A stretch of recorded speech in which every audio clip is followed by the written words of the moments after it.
Bom, deve entrar em discussão e votação aqui na Câmara dos Deputados, em breve, um projeto de lei que foi protocolado no final do ano passado e que promete tornar o crédito mais barato para quem possui bens que possam ser dados em garantia.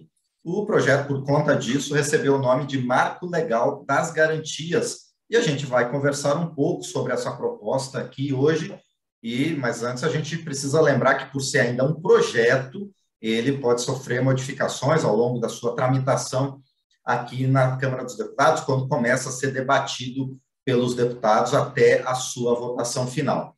Então, por conta disso, a análise que o Fernando Gomes, o nosso economista, vai fazer sobre esse projeto vai se basear no texto que foi inicialmente apresentado. Não é, Fernando? Tudo bem com você? Bom dia, Márcio, tudo bem? Bom dia aí a todo mundo que nos acompanha. É isso mesmo. Então, Fernando, você explica para a gente o que é efetivamente esse projeto, esse marco legal de garantias, e se ele pode realmente reduzir o custo dos financiamentos, dos empréstimos para o cidadão. Pois é, Márcio, é isso mesmo, né? É bom a gente fazer esse alerta que você fez aí no início, né? Que o que nós vamos comentar aqui são os principais pontos do projeto, e esses pontos que a gente vai comentar podem ser modificados ou até retirados do texto quando ele for discutido e votado, né? Mas vamos lá, o que é na prática esse marco legal de garantias? Toda vez que a gente vê essa expressão marco legal, isso quer dizer que está se tentando fazer uma regulamentação geral para um setor, para uma área da economia ou para qualquer setor. Por exemplo, o marco legal do setor elétrico é a regulamentação da forma mais ampla possível da legislação do setor elétrico. Marco legal de saneamento, a mesma coisa, a regulamentação a mais ampla possível das regras do setor de saneamento. E agora a gente tem a possibilidade aí de ter o marco legal das garantias, né? E esse marco legal das garantias, ele pode resultar em uma redução dos juros cobrados por quem toma um empréstimo e também aumentar o volume, a quantidade de dinheiro que é emprestado.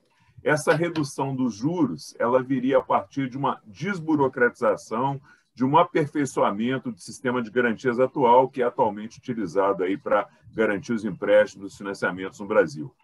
O que é que determina a taxa de juros de um empréstimo, Márcio? São basicamente 3 fatores. A taxa referencial da economia, que é a taxa Selic, o prazo da operação e a garantia da operação. Então, vamos lá tentar explicar isso aqui de forma mais esmiuçada para que todo mundo que nos acompanha possa entender.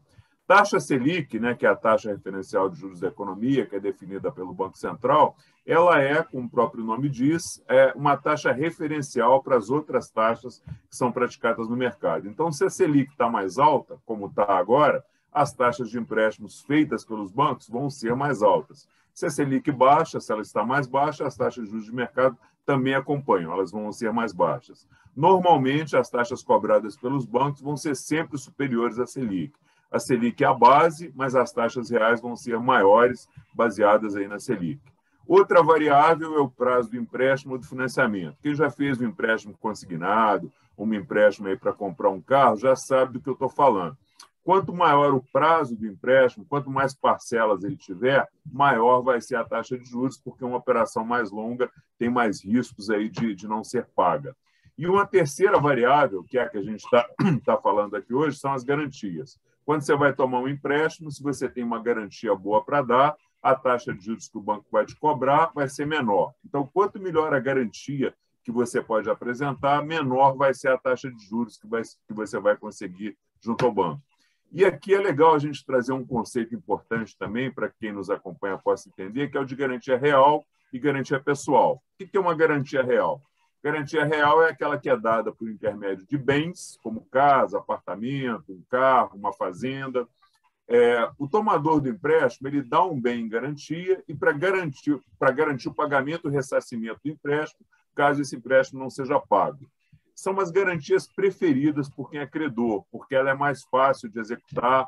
Então, quem tem uma garantia real, o recurso pode retornar mais fácil para o credor. Logo, quem dá essa garantia real para tomar um empréstimo vai ter uma taxa de juros menor.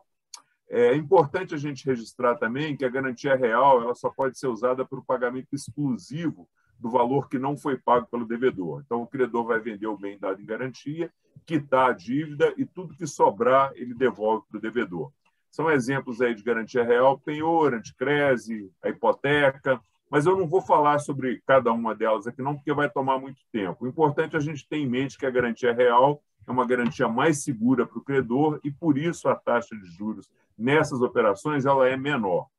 É importante a gente ter isso em mente, porque depois de vendida a garantia e quitada a dívida, o que sobrar tem que ser devolvido ao devedor. E esse é um ponto muito importante, porque é um dos pontos que o projeto de lei melhora e a gente vai falar mais sobre ele ali na frente.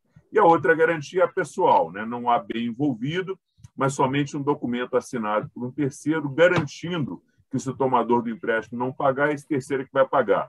É uma garantia que, regra geral, é menos aceita pelos bancos e, quando é aceita, as taxas de juros nesse tipo de garantia são maiores. Então, basicamente, são dois tipos de garantias pessoais, aval e fiança. E na garantia pessoal é cobrada uma taxa geralmente menor. Por que eu digo geralmente, né? Porque, por exemplo, se você tiver uma garantia pessoal apresentada pelo dono do Bradesco, do Itaú, isso é mais que uma garantia real. Então, aí a taxa talvez seja um pouco menor. Mas, em regra, os bancos cobram taxas menores quando é oferecida uma garantia real e cobram taxas maiores quando é oferecida uma garantia pessoal. Ou seja, Fernando, então, essa oferta de um bem como garantia é o principal ponto do projeto que pode gerar uma redução de juros para o tomador de empréstimo, né? Esse seria o grande exemplo. Exatamente, Márcio, exatamente. Vamos aqui dar um exemplo que é o mais fácil de entender, né? Hoje, por exemplo, se você pegar um empréstimo e oferecer o imóvel que você mora como garantia, o seu imóvel ele fica alienado integralmente para garantir a dívida, independente de quanto vale o seu imóvel e de quanto você pegou emprestado. Vamos supor aqui que você pega um empréstimo de R$10.000 e dê em garantia um apartamento seu que vale R$100.000. Seu imóvel ele vai ficar garantindo uma dívida que é 10 vezes menor que o valor total que você pegou de empréstimo. E você só pode dar esse imóvel em garantia uma única vez. A nova regra que está nesse projeto, ela permite que você possa dar o seu imóvel em garantia mais de uma vez até o limite do valor do imóvel. Então, em tese, nesse exemplo que eu dei, você poderia fazer não um, mas 10 empréstimos de 10 mil ou 5 empréstimos de 20 mil, por exemplo. A conta ela não é exatamente essa, porque existem custos de venda, custos de leilão. Então, quando a instituição que faz a avaliação do crédito avalia, se o seu imóvel vale 100, talvez ele não entre por 100, mas entre por 90. Mas o seu imóvel agora, hoje, pelas regras atuais, ele só vai ficar garantido o valor do empréstimo que você pegou. Então, a parte não comprometida do imóvel, ou seja, os 90 mil, 80 mil, ela vai poder ser dada em garantia de outros empréstimos. Então, essa é uma das simplificações que o projeto traz.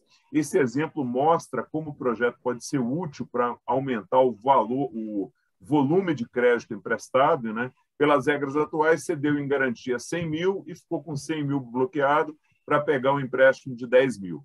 Pela nova regra, você poderia pegar empréstimos até o valor do seu imóvel, até 100 mil. Então, é como se você estivesse colocando 10 vezes mais dinheiro no mercado, porque as garantias aumentaram 10 vezes só pelo simples fato de você não ficar com o imóvel vinculado a uma única operação, independente do valor do empréstimo. Claro que a conta não é exatamente essa, né? Tem gente que dá um imóvel de 100 mil, mas contrata 50 mil, 60 mil, mas tem também gente que dá um imóvel de 100 mil, de 150 mil, contrata 10 mil, 20 mil. Importante aqui é o conceito de que o imóvel vai poder garantir mais de uma operação até o valor total dele, o que antes não era permitido. E isso aumenta aí de forma importante o volume, o montante de recursos que pode ser emprestado com garantia real e, obviamente, vai ter uma taxa de juros bem menor se for aprovado nessa modelagem. Bom, e outra questão embutida também nesse projeto é a criação de instituições, Fernando, que vão administrar essas garantias, né, prestando um serviço para as instituições bancárias, que vão ser chamadas de instituições gestoras de garantia, ou IGGs. Você pode explicar para a gente, Fernando, por favor, o papel dessas empresas, dessas instituições dentro desse novo marco legal das garantias? É isso mesmo, Márcio. O projeto cria a figura das instituições gestoras de garantia, que tem a função de fazer a avaliação, a gestão, a administração e, principalmente, o compartilhamento das garantias de crédito que vão ser oferecidas aqui por quem vai tomar o crédito. A regulamentação e as condições de financiamento dessas instituições, se o projeto for aprovado, vai ser feita pelo Conselho Monetário Nacional e o Banco Central vai ficar responsável por supervisionar, por acompanhar e fiscalizar o trabalho dessas instituições. Essas IGGs, Márcio, que é o apelido delas, vão ser aí instituições independentes e vão prestar um serviço aos bancos. Elas não vão ter nenhuma ligação com os bancos. E aí entra um conceito importante que o novo modelo traz, que é o da separação de competências entre quem empresta o recurso, que são os bancos, e entre quem avalia e administra as garantias, que são as IGGs.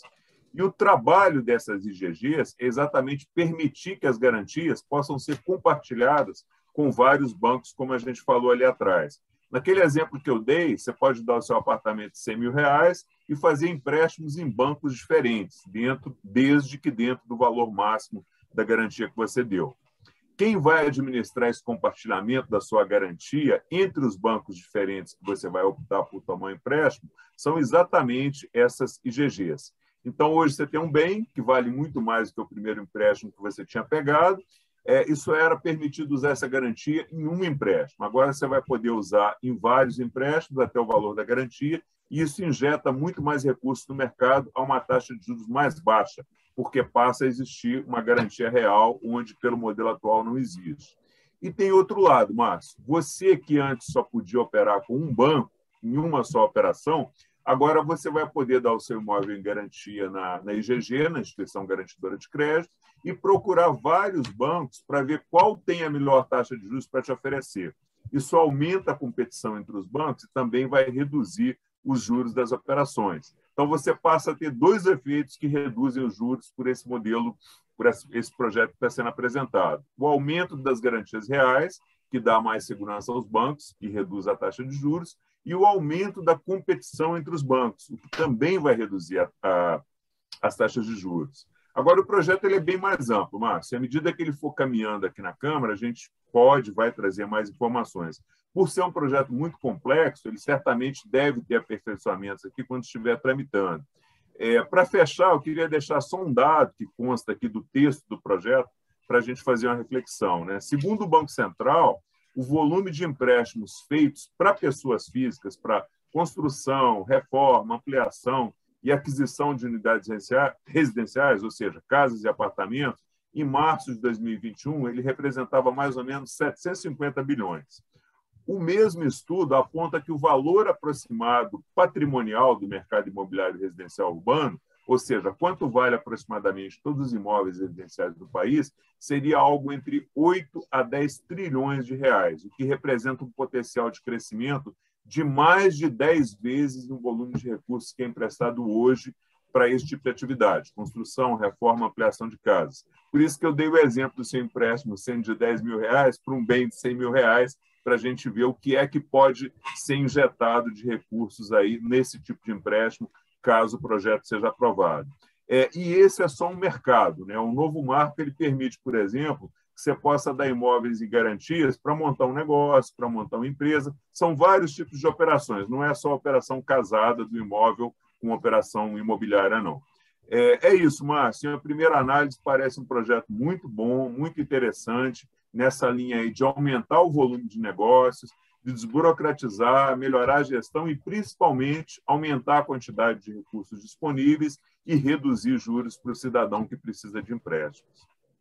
Com certeza, Fernando. Quando você estava me explicando um pouquinho sobre essa possibilidade do cidadão procurar vários bancos, eu já imaginei que ele também vai ter que contratar um IGG pessoal para ele mesmo também conseguir administrar esses vários empréstimos possíveis, aí, senão complica a vida financeira da pessoa, né? É verdade, mas uma coisa importante é o seguinte, a pessoa tem um imóvel, ela tem a garantia, mas se ela não tiver controle e se endividar até o limite do imóvel, com taxas de juros e com outros encargos que são cobrados pelo banco, isso pode virar uma bola de neve e o descontrole pode levar a perder o patrimônio efetivamente e ficar em uma situação muito difícil. Então, tudo isso tem que ser usado com muita parcimônia, com muito controle e com muita responsabilidade.